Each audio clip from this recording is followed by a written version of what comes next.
And I think we're on to Adam Bienkov from Business Insider, please.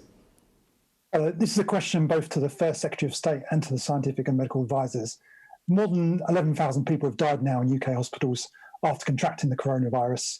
And one of the government's own scientific advisors, Jeremy Farrar, said yesterday that the UK is, of course, being one of the worst, if not the worst, affected country in Europe. Does the government now accept that it should have acted soon in locking down the country? And in hindsight, does the scientific and medical advisors believe that they should have pushed harder for the government to make that decision earlier? And if they had have done so, could lives that have been lost have now been saved? Well, I'm going to defer to the scientific and medical experts. I'm not sure, though, that that is comparing like with like, either on the data that we've got or the other underlying data that we've been looking at. Patrick, would you like to address that further?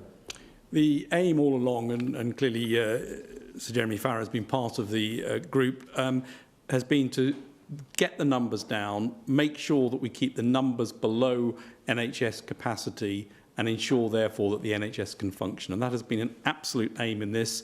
And so far, that is exactly where we are in terms of keeping this under control, with heroic efforts from the NHS, including increasing capacity, and the superhuman efforts of the doctors and nurses and all the others who look after the patients.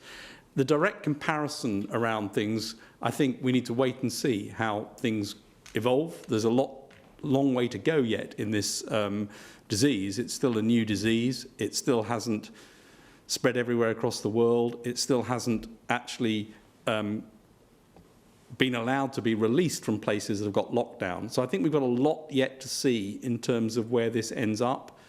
Clearly, it's going to be very important that we concentrate on things like vaccine and therapeutics to get there. I think the measures that we've got in place are holding it in the right position in terms of keeping numbers down and NHS capacity at the moment. Adam, did you want to come back on any of that? Yes, well, I accept that you cannot always make direct comparisons between countries. I think if you look at some of the countries that acted much sooner than the UK, South Korea in particular, only had a fraction of the deaths that we've seen in the UK. Isn't it clear that had we acted sooner, days or even weeks earlier than we did, that it would have made a difference in terms of lives lost? I don't think it is clear. I don't think those comparisons are like for like because of where we are on the curve, as Sir Patrick has mentioned, but also the individual circumstance in those countries. But we will continue to monitor, and we do monitor what's going on in other countries and make sure we feed that into what we're doing here. Patrick, I don't know if there's anything else you'd add to that. No, I think it's very difficult to make those comparisons, and as I say, we'll be able to look and see this in due course. I think there's a lot to learn from other countries in terms of what we need to do, and we're definitely looking very closely at other countries in terms of how they think about release of lockdown measures.